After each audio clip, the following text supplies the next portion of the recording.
aja, Pak. Langsung, Pijit yes, ya, monggo. Pak? Pijit, Pak. Pijit ya? Kalem? Pijit ya, Pak?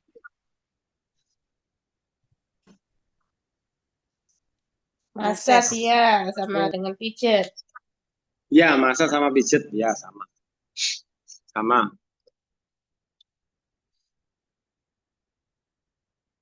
Oke, saya mulai ya. Nanti kita sambil ngobrol, sambil diskusi aja.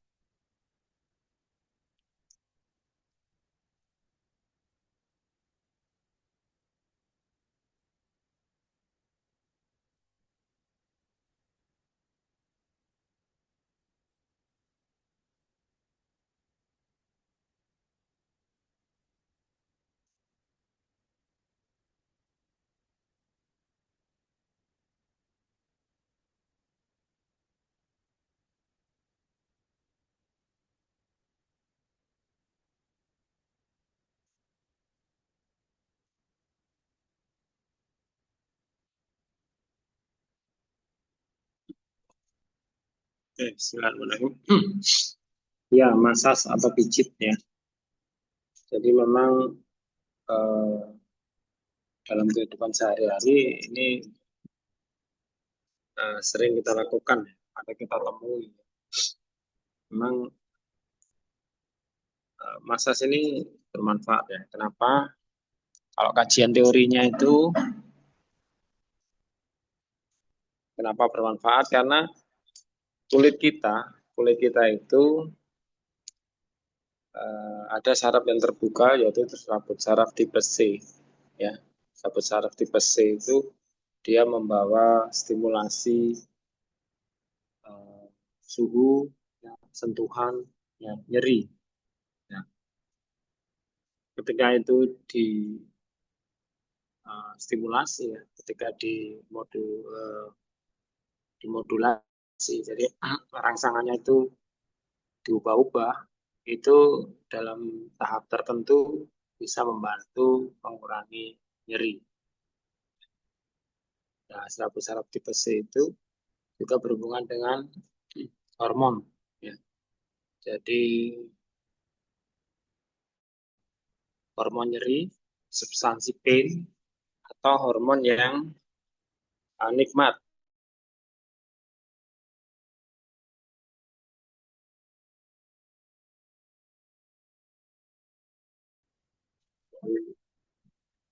Itu yang perlu kita pelajari ya. Jadi kalau untuk teknisnya sih banyak.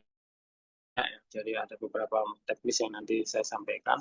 Tetapi paling nggak kita mengetahui alasan kenapa pijat itu memberi rasa enak.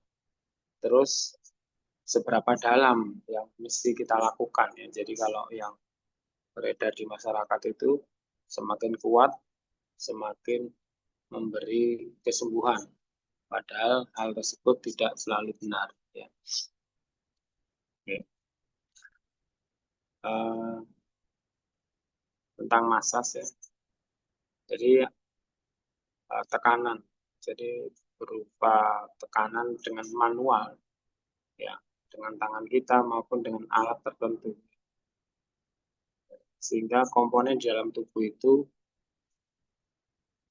berpindah ya, berpindah atau mengalami uh, gerakan ya, gerakan lokal misalnya. Gerakan lokal dengan ditekan, digeser atau digetarkan.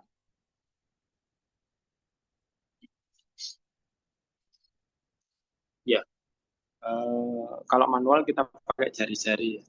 Pakai jari-jari dengan posisi tangan yang ujung jarinya itu sejajar dengan kulit atau ujung jarinya itu tegak lurus terhadap kulit ya. Jadi kalau yang sejajar dengan kulit itu bisa disebut flourish atau massage yang di permukaan, tapi yang untuk yang tegak lurus itu bisa disebut sebagai friction. Jadi ada deep massage ya. Deep massage. Massage itu bisa pada permukaan kulit yang di otot. Jadi kita bisa sebagai stimulasi di kulit aja, atau kita bisa juga memberi stimulasi pada ototnya, atau ventrnya itu, atau fasianya, fasia otot. Ada lagi yang friction. Friction itu sering ditujukan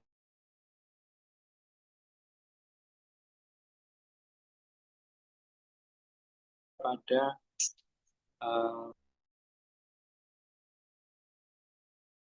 jadi misalnya kalau kasus MTBS itu, Myofascial Trigger Point Syndrome itu ada nodul, jadi ada serabut otot itu yang tightness sehingga membentuk ya semacam benjolan gitu ya, bisa teraba.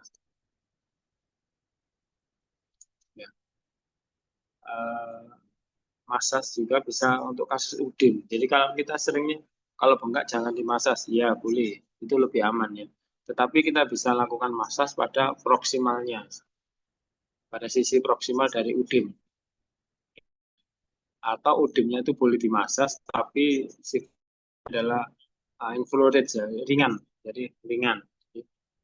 Karena udin terjadi itu karena adanya blok dari pembuluh darah. Jadi ketika substansi P itu dikeluarkan oleh tubuh, maka terjadi vasokonstriksi pembuluh darah.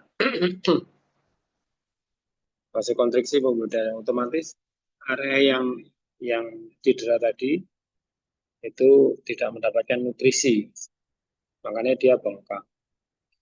Makanya masas boleh, tapi mungkin lebih bijaksana atau lebih hati-hati tidak dilakukan pada area udinnya. Tapi kalau yakin misalnya nggak ada fraktur di situ, bisa dilakukan. Kalau yang proksimalnya aman, jadi artinya kita stimulasi di proksimal dari udinnya itu bisa dilakukan. Nah, masas itu bisa bersifat rekreasi ya, jadi artinya kembali lagi soal hormonal ya, hormon. Jadi kalau badannya capek semua ya lakukan masas ya, supaya relaksasi.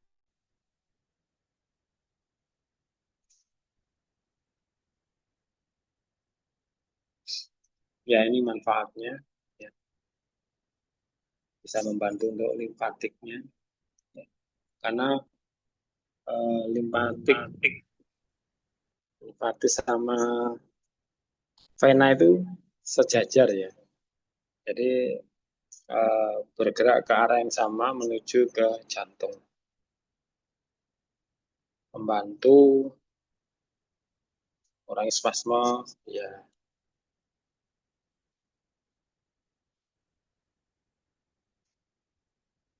Untuk stressing. Nah ini yang untuk melepaskan fibrus itu dengan cara friction ya. Secara friction. Rangsang kontraksi otot itu dengan cara diketuk-ketuk ya. Ditepuk-tepuk itu bisa. Tapi ya tidak terus-menerus, artinya bahwa 1-2 kali nah, itu nanti tubuh akan merespon, saraf itu akan merespon. Tapi kalau terus-menerus itu nanti diabaikan. Kecuali tekanannya berubah, lokasinya berubah. Jadi saraf kita itu kan sangat peka. Makanya kayak sekarang ini kan lagi ngetren itu yang masas yang dari mesin masas yang dari Jepang kalau nggak salah. Ada yang lihat iklannya itu. Yang gimana Pak itu Bang? Itu yang masas dari Jepang itu dia berupa kursi. Oh, yang Kursi. ya. Ya sebenarnya sama seperti dulu, cuman dia mengklaim bahwa ini teknologi baru yang bisa masas. Lah itu baik ya. Tetapi kembali lagi ketika tubuh dimasas di bagian yang sama terus menerus nanti nggak ngefek. Nggak akan ngefek. Tubuh kita itu sangat adaptif ya. Jadi kalau stimulasi ini di situ terus ya nanti nggak ngefek.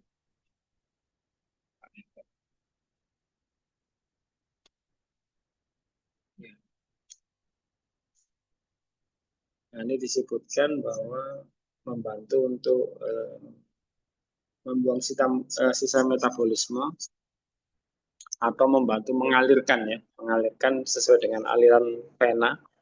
Jadi sisa metabolisme nanti masuk jantung, diedarkan kembali, dibersihkan, bisa lewat hati maupun kalau lewat hati nanti berupa feses, kalau lewat paru bisa berupa CO2, atau lewat ginjal nanti bisa berupa cairan ya. Jadi sekresi kita kan ada 3 tempat itu, feses, ginjal sama paru. Yang efek sedatif atau menenangkan.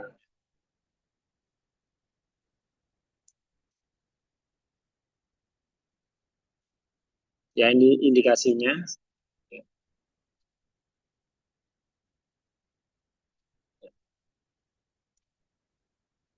Eh, saya ada cerita dari dosen saya ya. Dosen saya beliaunya waktu kuliah di Australia itu di sana juga melakukan fisioterapi walaupun dia kan statusnya siswa tapi kan sudah seorang fisioterapi. Nah, di sana itu memang tidak semuanya ya, karena itu juga berbahaya ketika pelajar melakukan intervensi itu ya berbahaya. Tapi ya namanya orang Indonesia itu bukan di Indonesia kalau tidak seperti itu. Jadi beliau di sana itu melakukan intervensi fisioterapi. Cuman nggak dijelaskan apakah itu di klinik atau di rumah sakit. Nah, tapi beliau cerita. Terus beliaunya juga tanya, apa bedanya sih fisioterapi di Australia sama fisioterapi yang dari Indonesia yang sekolah di Australia. Beliau cerita pasiennya itu. Kalau orang Indonesia itu enak, masih dipegang-pegang gitu. Jadi maksudnya dipegang-pegang ya ada masasnya. Gitu. Kalau kalau fisioterapi Australia itu disuruh-suruh, suruh gini, suruh gini ya. Ya memang desainnya itu latihan ya, exercise itu kan ada yang eh, harus begini dikasih contoh. Kalau orang Australia itu fisioterapinya memberi contoh. Nah kalau yang dosen saya lakukan ya mesti mengarahkan, mesti disentuh, dicek, oh ini ada yang kaku atau enggak gitu. Jadi intinya sama-sama latihan, cuman satunya itu dikasih contoh, suruh gini. Lah kalau yang dosen saya itu sentuh, dicek, ya. Jadi seperti itulah. Bagaimana dengan kita ya? Kalau kalau jenengan intervensinya adalah berupa akupuntur, apakah tetap mencari bagian-bagian yang sakit eh, atau mungkin diperluas. Jadi mungkin ada beberapa tempat yang perlu sekiranya berhubungan ya, konektif gitu ya. Jadi misalnya kalau kita mau eh, nyeri bau misalnya, kita tidak menutup kemungkinan terkoneksi dengan misalnya pundaknya ya, atau bisa juga berkoneksi dengan eh, skapulanya, misalnya seperti itu.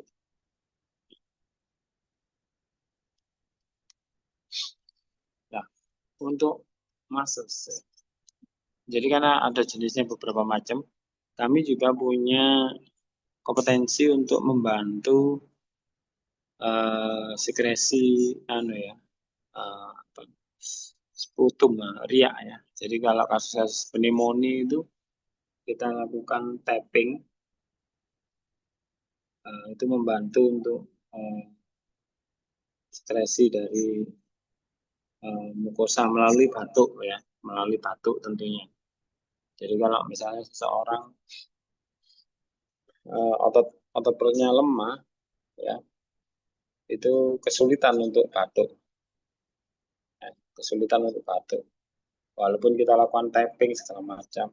Nah, itu ada modalitas satunya, yaitu drainase postural. Ketika kita tahu bahwa pasiennya ini otot perutnya lemah, sudah di clapping, tapi kemungkinan batuknya juga kurang kuat, ya kita lakukan namanya drainase postural. Jadi drainase itu mengalirkan kan, postural, jadi posturnya yang diakali, misalnya dengan setengah duduk, dengan duduk kepala lebih rendah, ya disiasati seperti itu, namanya drainase postural. Terus kemudian kita juga punya peranan terhadap gangguan defekasi ya. Gangguan defekasi itu yang tidak bisa buang air besar ya. Orang-orang dengan tirab baring lama ya, itu pengaruhnya ke gerakan dari ususnya lemah ya. Jadi kalau jenengan kan bisa mainkan ya, bagaimana cara untuk meningkatkan atau mengoptimalisasi dari peristaltik usus ya. Jadi intervensi jenengan kan ada, tapi yang penting di sini adalah kita mendeteksi ini gangguannya di mana gitu kan. Gangguannya di mana? Gangguan defekasi banyak penyebabnya ya. Yang sederhana adalah orang-orang yang dengan tirab baring atau mungkin bahkan yang gangguan saraf ya, gangguan saraf pinggang atau di atasnya. Ya akan menjadi lebih sulit kalau seperti itu. Stroke juga sama. Stroke, tirab baring, ya itu juga jadi lebih sulit. Ya. Jadi yang bisa kita siasati, kita bantu itu adalah kasus-kasus yang tidak berat, ya. Tidak berat. Jadi eh, nggak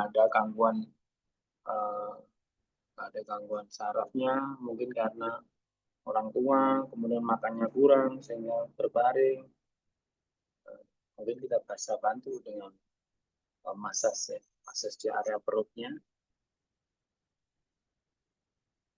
sehingga membantu untuk ini menstimulasi dari peristaltik dari usus.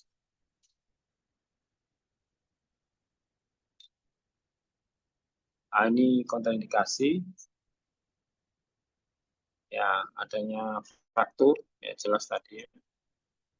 Kemudian gangguan kulit ya. Ya perlu diketahui bahwa kulit itu adalah pertahanan pertama dan utama yang ada di tubuh kita ya. Jadi kita mesti menjaga kesehatan kita dengan luka sekecil apapun di kulit itu bisa memberi efek yang luas ya. Contohnya ya tetanus misalnya.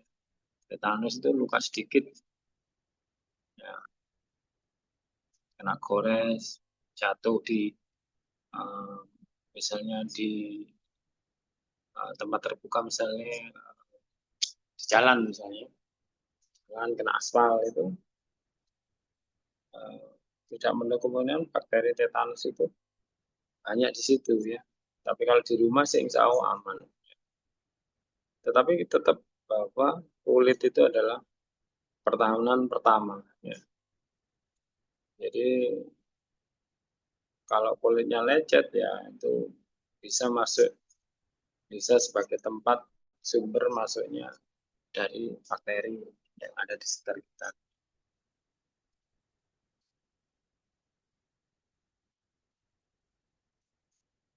Kemudian ini keradangan akut trauma ya pastilah ya. Jadi yang baru yang kelihatan merah gitu ya, fraktur gitu yang kelihatan merah, uh, atau uh, rupture dari ligamen misalnya. Yang belum direposisi, kalau sudah direposisi boleh kita massage, boleh kita massage.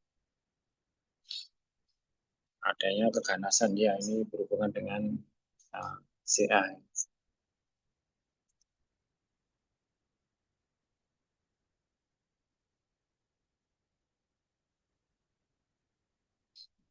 Ya, ini ada disebutkan tentang panas tinggi yang tidak diketahui penyebabnya. Kira-kira kenapa ini panas tinggi? Apakah karena infeksi atau karena hal lain? Kemudian kelainan jantung, hemototorak ya, torak itu adanya pendarahan di torak. Kemudian varises, atasnya nggak apa-apa, tapi kalau di lokasi tetapnya nggak bisa. Hematomesis dan melena. Jadi hematomesis atau melena itu adalah BAB-nya bercampur darah. Jadi kita mungkin perutnya nyeri, jadi tidak diizinkan kita lakukan massage di situ. Kemudian wanita hamil atau yang lagi mens ya, jadi tidak disarankan untuk massage di daerah abdomen. Nah ini teknisnya ya, teknisnya. Fluorid itu ya massage yang sederhana, yakni digosok-gosok aja, digosok-gosok ya.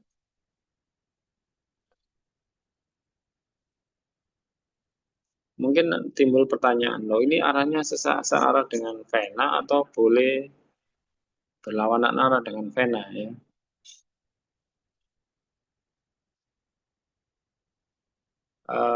Sebenarnya itu nggak baku ya, nggak baku. Karena yang kita siasati memang venanya ya, venanya ototnya maksud saya. Jadi ototnya yang kita benahi, lah vena itu kan sebagai pembuluh balik. Jadi kalau gerakan ototnya bagus, maka venanya otomatis akan bagus ya. Dan massage itu ganti-ganti ya, maksudnya gini, tidak hanya satu macam aja. Kenapa? Kembali lagi soal adaptasi dari tubuh ya, responsibility dari tubuh atau melalui saraf yang area yang kita massage. Ketika massage-nya itu tetap terus menerus ya, itu tubuh itu tidak akan menghiraukan. Ya. Pertama mungkin yang memberi manfaat, kemudian setelah itu diabaikan. Makanya massage-nya bisa berupa dipencet-pencet, ya, dipukul-pukul, ya, digosok-gosok, jadi bervariasi. Ya, ya. Atau tekanannya yang diubah. Makanya kan kalau manual itu insya Allah lebih terasa dibandingkan dengan alat. Dibandingkan dengan alat. Itu yang fluorid.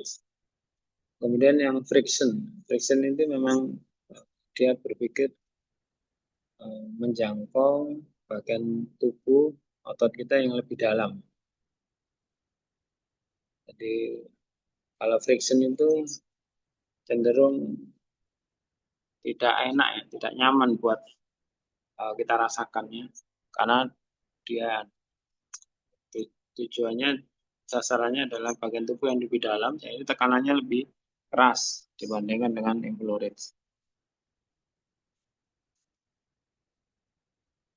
Ya, Petrisik ya, ini ada kneading, ada wringing dan pick up ya. Jadi kneading dipukul ya, wringing diangkat-angkat, ditarik-tarik, pick up ya sama seperti itu ya. Jadi wringing itu di bawah ya, diarahkan. Kalau pick up itu diangkat ya. Kalau kneading itu ditepuk-tepuk.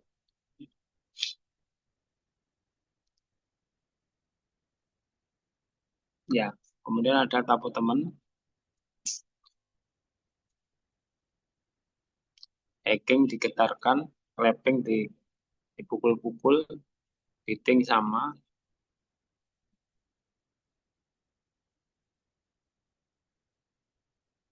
Ya, mirip-mirip ini. Clapping yang sering kita lakukan itu clapping sama hacking. Jadi vibrasi.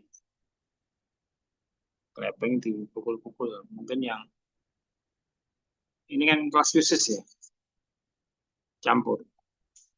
Khusus, Pak.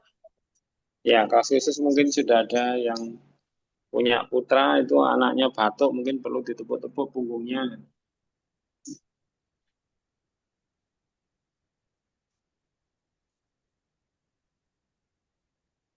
Ya, vibrasi.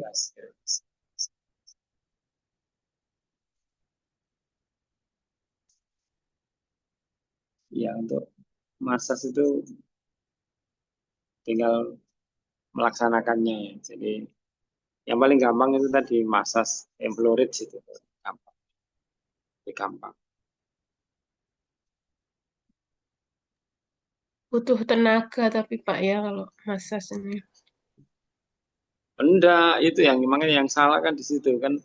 Maka sasarannya apa? Kalau memang sasarannya hanya fascia itu tenaganya mungkin nggak besar. Cuman karena persepsinya itu semakin kuat semakin enak itu kan tidak seperti itu sebenarnya. Tidak seperti itu. Memang sulit untuk melawan persepsi.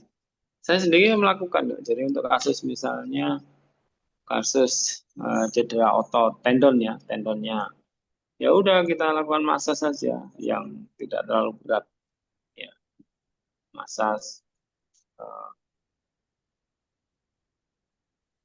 pakai ya eh, pakai kombinasi antara ini antara friction sama sama stroking atau florid. Jadi friction itu kan pakai ujung jari. Nah, florid itu digerakkan ya.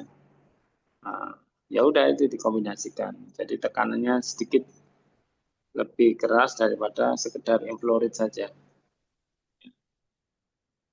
Ya memang betul, memang sih butuh tenaga juga. Tapi kan kita masasnya kan hanya bagian tertentu ya. Jadi bagian tertentu, jadi tidak perlu masas seluruh tubuh. Ya, tidak perlu masas seluruh. Misalnya CTS itu, CTS itu kan gangguannya di tendon, kok tendon, ligamen, ligamen transversarium carpalia, jadi ligamen. Nah, itu kalau kan masas juga. Latihannya dengan massage. Ya. Jadi di samping dengan ultrason, kita melakukan massage sejajar dengan uh, ligamennya itu. Dan ligamennya itu uh, sekitar 3 cm kali ya selebar dari telapak tangan itu. Kalau dia ke arah distalnya itu 3 cm, ya udah dimasas di situ. Masasnya pakai inflorid sih. Nah ini kalau enggak ini yang kecantikan misalnya. Yang kecantikan ya massage wajah pakai yang fluorid massage wajah. Ya lain lagi kalau misalnya massage pinggang gitu ya, pinggang punggung itu memang lebih lebih banyak tenaga yang dikeluarkan. Ya, pijat pijat enak itu Pak. Pijat mbah-mbah itu. Iya boleh boleh. Betul. Nggak apa-apa. Jadi kalau eh, kita misalnya merasa capek itu ya, pijat aja nggak apa-apa. Pijat itu membantu untuk relaksasi, membantu relaksasi. Tetapi kalau yang di masyarakat itu mereka berpikir semakin keras, semakin sakit mereka melakukan tekanan semakin keras itu. Iya betul gitu ya. Ada yang pernah pijat ya? Iya. Biasanya biasanya ditanya sih Pak, ditanya segini cukup Lah apa iya, ini enggak yang gitu. sakit. Ini yang sakit itu tambah dikerasi gitu kan. Kalau keras nanti kadang yang jarang itu. Lah iya itu biasanya gitu. Jadi kita maunya kan enak, seger gitu. Tapi jarum 1 2 hari baru enak. Padahal ya itu mekanisme tubuh. Jadi tubuh kita itu kalau habis sakit ya pasti enak, habis disakiti ya pasti. Padahal kalau yang massage itu massage enak, hasilnya ya lebih enak. Bukan yang selama ini habis pijet saya 2 hari baru enak Pak. Ya otomatis ya. Otomatis. Lah tekniknya Pak ya. Ya. Iya. Kalau paling gampang itu gini ya. kita bisa merasakan sehatnya itu enak itu ketika baru sakit kan gitu. Makanya habis dipijeti keras-keras, kemudian jarum 2 hari, baru terasa enak, ya wis wajar kayak aja. Karena saya Maksudnya, kebetulan tidak. maksudnya wajar gimana, Bang? Iya, maksudnya itu ketika kita habis sakit, itu akan enak, itu kan wajar. Jadi nggak usah dipijet pun ya. Oh gitu. Iya, jadi maksudnya itu kita baru menyadari bahwa sehat itu enak ketika habis sakit. Nah, pijetnya saat ini yang di masyarakat itu kan keras-keras, gitu loh. Mereka itu keras-keras. Kebetulan saya tidak pernah pijet ya, tapi ada pasien saya yang cerita dipijeti sakit semua Pak, nanti hari ketiga baru enak lah kan itu nggak usah pijet ya nanti juga enak. Ya, waktunya enaknya sendiri. Ya betul, waktunya enak sendiri memang. Bukan Iya. karena pijetnya. Jadi orientasinya kan mestinya ketika kita pijet, dia 1-2 jam harusnya enak, bukan jarum semua. Kan gitu mestinya. Iya. Hmm. Pak Dedi, tadi kalau ada nodul itu kalau boleh toh? Aman toh Pak Dedi? Ah, makanya tergantung kasusnya ya. Jadi kalau yang di punggung itu loh kan di punggung tapi hati-hati di punggung itu ya ada nodul yang di dalam, ada nodul yang di luar. Nodul yang di luar itu kan biasanya lipoma ya. Jadi ada lipom. Kalau nodul yang di dalam itu karena ini apa eh ini contohnya yang ini yang paling gampang itu di ini trigger finger ya. Pernah kasus trigger finger? Pernah. Nah, itu kan ada nodul loh. Ya. Anu apa keras gitu Pak ya, ada deret. Nah, itu bisa dipakai friction itu bisa. Boleh, silakan. Pakai friction. Friction yang mana Pak? Belum hafal. Itu yang Istilahnya dimasak banyak. dengan ini loh, dengan Jari, ujung jari. ujung jari, ya ujung Eh, jari. Atau kalau perlu pakai alat nggak apa-apa. Pakai alat boleh. Tapi ini ya tetap toleransi nyeri ya. Jadi ya, jangan jangan berpikir bahwa hari ini tak pijet langsung nodulnya terurai nggak bisa seperti itu kan. Artinya bahwa proses ya. Jadi artinya kalau saya melakukan pasien saya itu saya ajari masasnya nanti dilakukan sendiri di rumah. Ya, jadi Pelan-pelan nodul toh. itu iya. Jadi kita kerjasama dengan pasien kita. Jadi jangan berpikir sekali terapi langsung nodulnya terurai ya nggak bisa. Nodulnya prosesnya bertahun-tahun. Ketemu kita baru misalnya 1-2 hari langsung sembuh ya ya ya ya nggak tahu. Tapi proses jadi artinya bahwa kita tahu bahwa proses perjalanan penyakit itu kan sudah puluhan tahun. Jadi ya eh, ya kita yang fair ya. Berarti fairnya gini bahwa kalau saya terapi sekali ya tidak maksudnya tidak cukup sekali terapinya lah. Itu kan pasien bisa melakukan sendiri di rumah dengan massage tadi itu. iya betul. Ya. Nah, Kalau kayak itu ya pada di kayak apa kayak capek terus mungkin ada gerenjel-gerenjelan mungkin di betis, di paha itu juga termasuk itu ya, enggak. bukan? Jadi kalau yang di betis dan di paha itu eh, berbeda dengan yang di tangan ya. Jadi nodul yang lazim itu nodul itu ada yang di punggung, itu ada nodul lazim itu kasus MTPS itu. Myofascial Trigger Point Syndrome itu ada nodul-nodul di situ. Sama yang di jari-jari karena eh, bisa dipastikan nodulnya itu karena tendon ototnya ya. Tetapi untuk yang di betis itu hanya karena ininya pembuluh darahnya. Jadi pada kasus orang-orang dengan asam urat tinggi ya itu kadang-kadang mereka meninggalkan bekas dengan nodul-nodul yang di kaki. Tidak pernah ketemu kasus-kasus asam urat yang tinggi. Jadi diraba di bawah permukaan kulitnya itu ada benjolan kecil-kecil itu, asam urat tinggi itu. Kalau enggak cirinya orang asam urat itu di ini, di mana?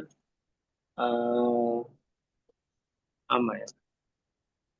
Di bagian telinga yang lunak ini, yang tidak ada tulang rawannya itu ada nodulnya. Kalau orang asam urat tinggi itu. Ada. Oh, Jadi bawah telinga itu, Pak Dedi. ya di daun telinga itu pernah ada yang nodulnya, ada nodulnya di situ pernah.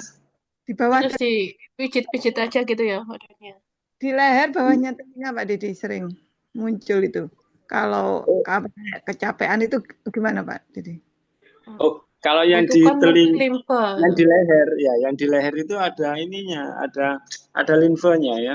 Boleh itu dimasas ya ringan-ringan ya, dimasas ringan-ringan. Boleh. Ya.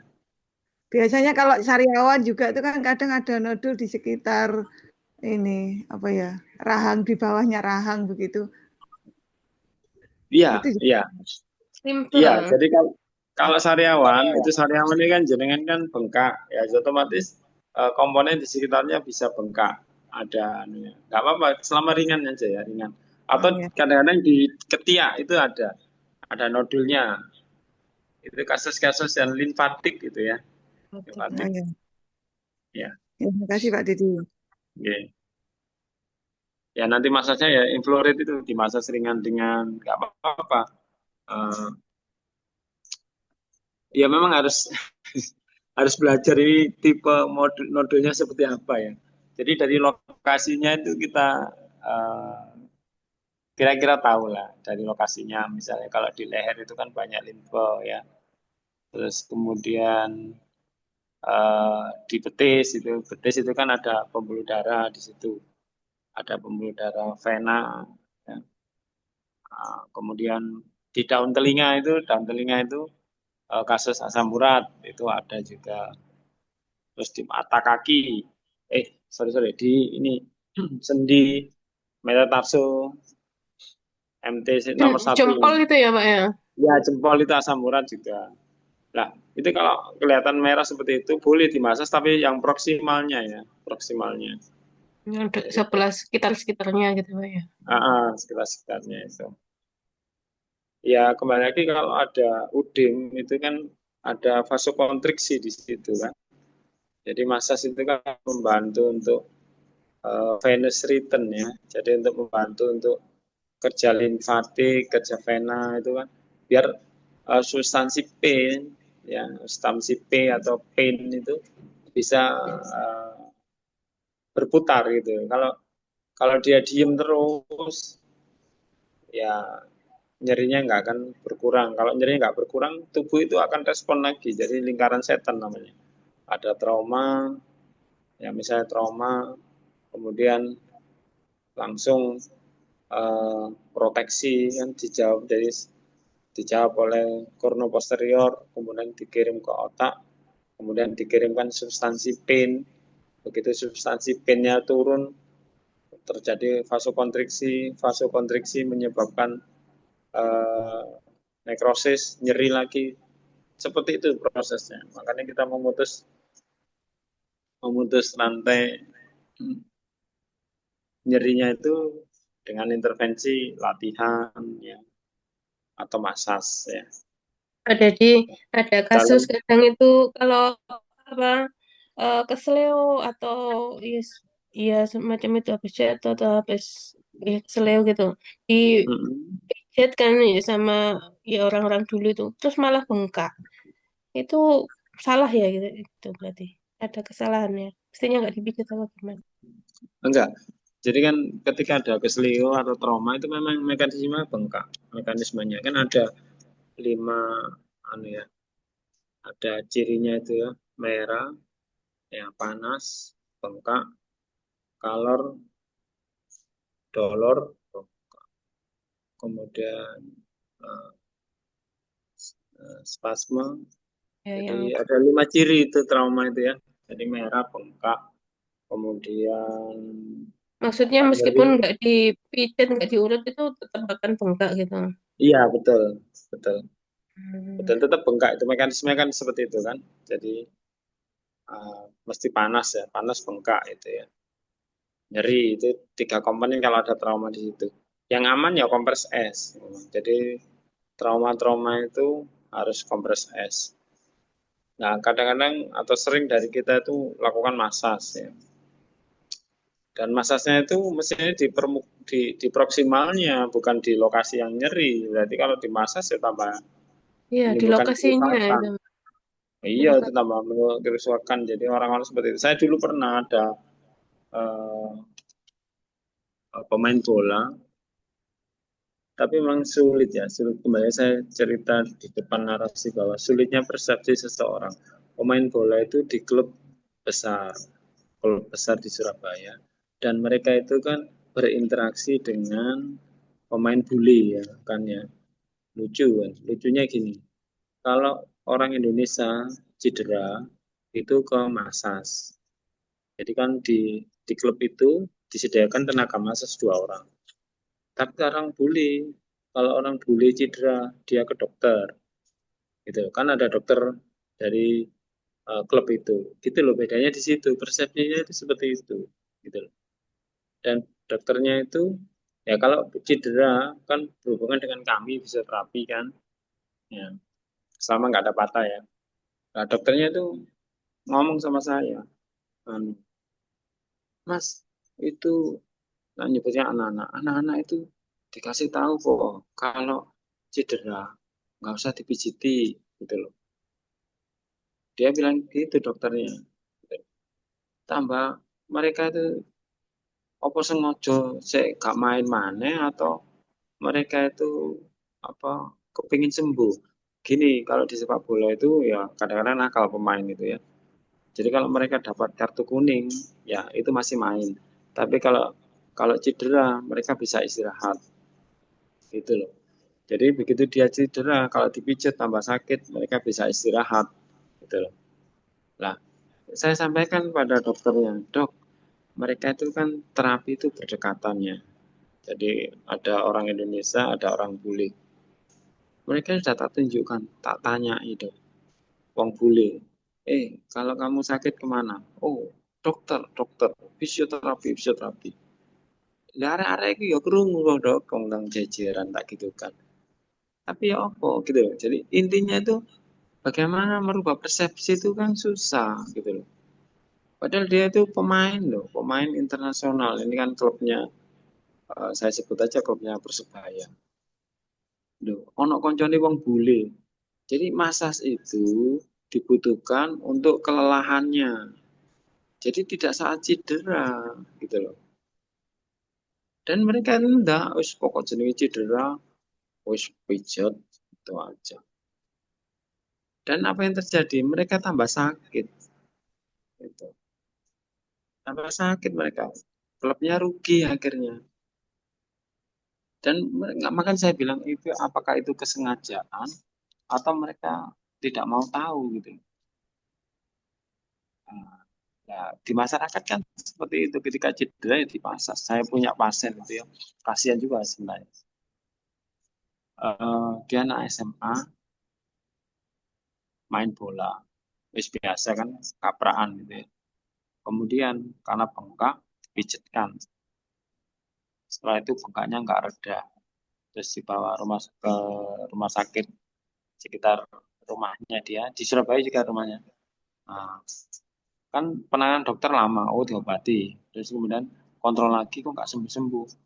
Akhirnya sama dokter di rumah sakit itu dirujuk ke RSAL, sama dokter RSAL yang ini spesialis TKV, datorak dan kardiovaskular mengatakan bahwa ini pembuluh darahnya sudah pecah, tidak bisa ketolong. Harusnya akhirnya diamputasi anak tersebut, anak SMA itu. Ya itu loh gambarannya. Jadi massage itu bermanfaat ketika kita betul kita benar-benar tahu kondisinya, lokasinya, dan seberapa besar tekanannya. Sedangkan yang di masyarakat itu wis yang penting budget gitu kan. Jadi seperti itu, kira-kira seperti itu.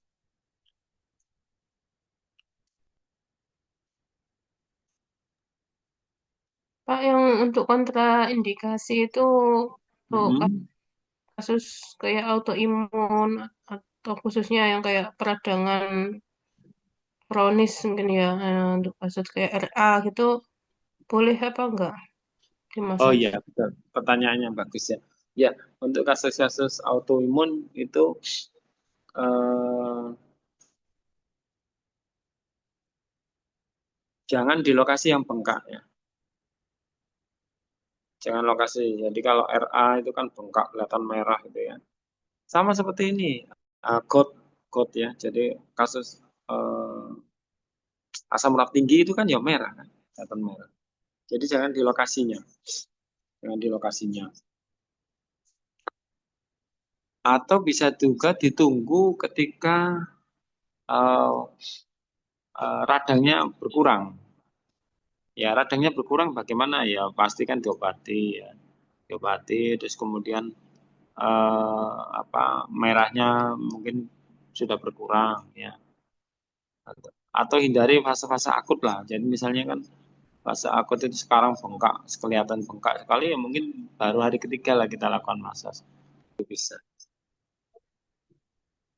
Kalau misalnya autoimun yang gangguannya di kulit ya hindari kita ya. Kasus psoriasis gitu ya. Saya punya pasien dengan psoriasis ya agak susah juga ya. Agak susah juga. Artinya ya eh, memegang bagian yang tidak mengelupas. Ya. Kalau psoriasis itu kan gangguannya autoimun pada kulit atau pada kasus ini Stephen Johnson syndrome. Stephen Johnson syndrome itu kan alergi obat itu. Itu ya melempuh semua itu kulitnya itu melempuh semua itu. Ya anu lah artinya bahwa eh, pilih lokasi-lokasi yang aman ya. Pilih lokasi yang aman. Logika ya. Jadi mohon maaf. Kalau di medis itu logika ya. Logikanya bisa dipakai misalnya kalau bengkak ya wis gak usah kan gitu gampangannya. Oh ini massage untuk tujuannya membantu vena. Ya vena ya berarti proksimalnya kan gitu. Jadi ada keywordnya itu bahwa oh kalau bengkak ya kalau nggak massage di lokasinya itu ya udah proksimalnya yang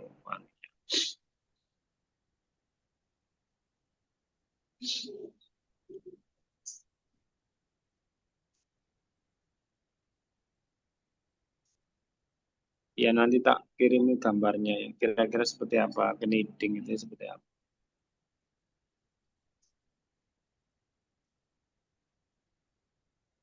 Kalau kneading ini jarang kita lakukannya. Jarang. Yang sering kita lakukan ya inflorid itu sama friction sama tapping sering kita lakukan.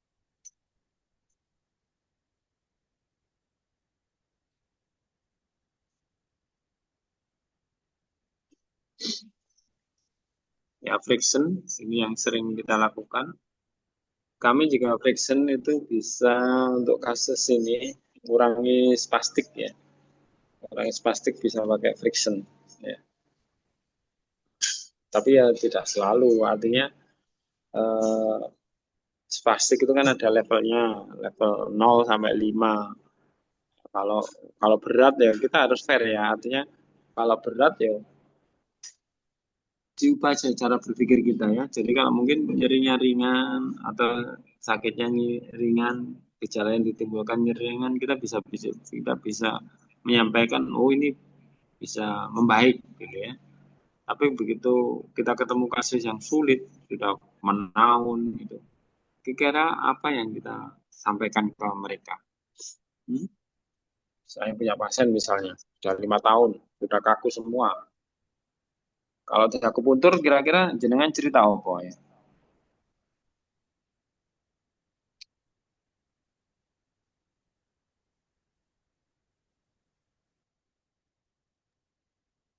Ya tetap butuh waktu, Pak, meskipun di akupunktur.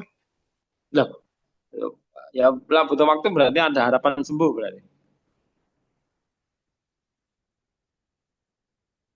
Sudah seperti apa, Pak? Kaku, kaku benar-benar kaku gitu ya.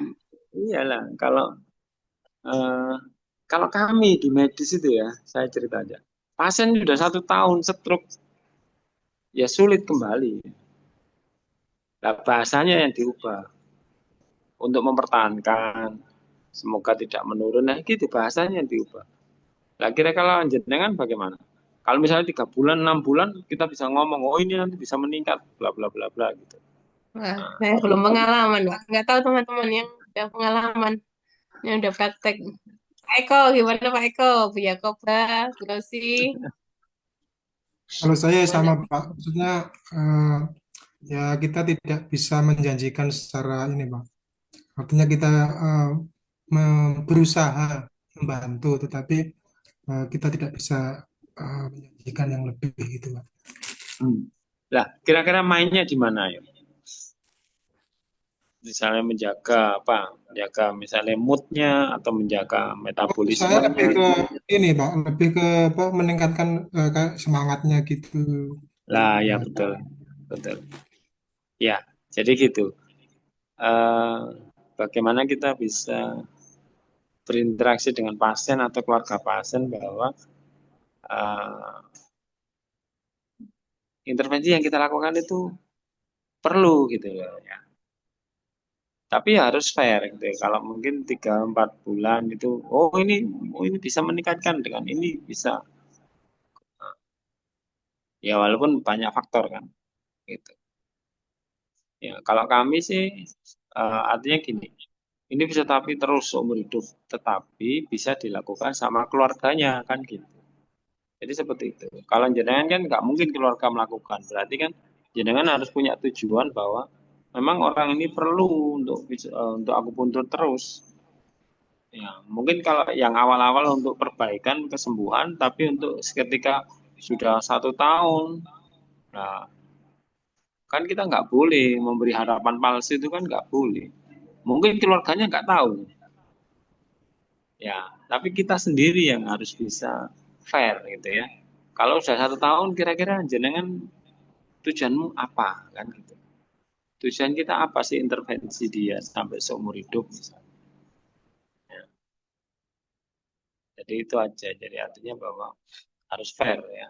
Jadi biar kepercayaan klien kita itu terjaga, jaga bahwa oh ya ini saya perlu akupuntur, saya perlu fisioterapi. Ya, kalau fisioterapi bisa dilakukan oleh orang lain kan, kasih contoh aja latihannya. Kalau akupuntur kan harus jenengan yang melakukan.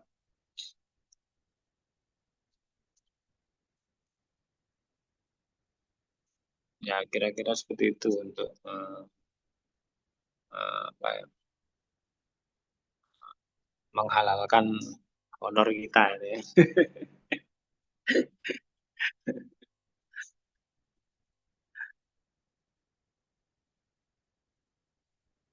Ya ini masih friction ya nanti bisa dibaca. Pak Dedi, ini Dalam kayaknya akan bagus sekali kalau dikasih gambar langsung di bawahnya ini nggih, apa nggih. judulnya. Jadi kita biar bisa melekat itu lebih mudah. Ingatan kita orang Nggih, ini nggih. kayak gini, terus Baik, kegunaannya kayak gini. ya, ya nanti. Mohon waktu ya nanti tak. Pak.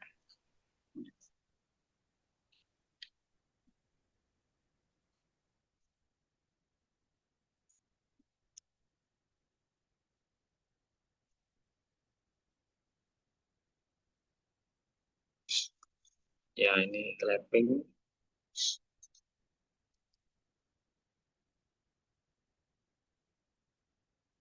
Ya nanti tak anu saya saya tambahi untuk gambar-gambar atau video-video yang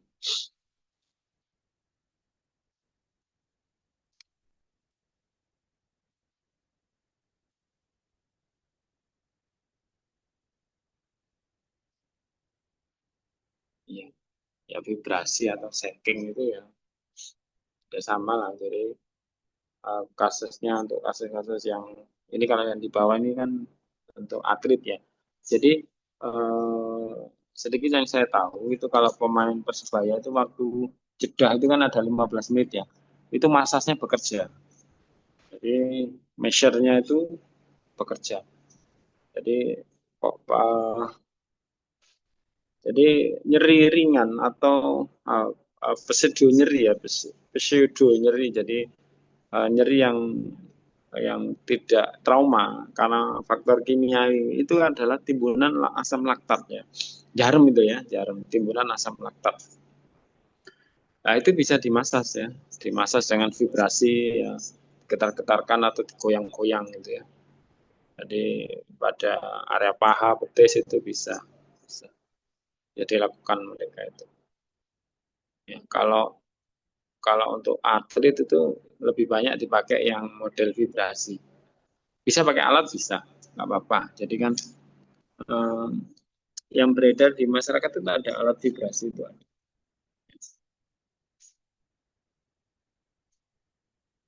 Saya dulu pernah pernah waktu saya nangani kasus-kasus bedah jantung itu kan nggak bisa setiap saat dilakukan clapping, nggak nyaman. Itu kan ada sekarang alat alat yang vibrasi itu.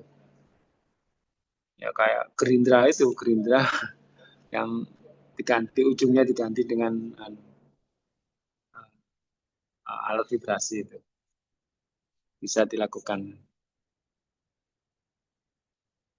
Nah, karena itu kan dipegang oleh kita kan manual kan, sehingga tekanannya akan berubah. Jadi stimulasinya yang insya Allah sih tetap tetap ada ya.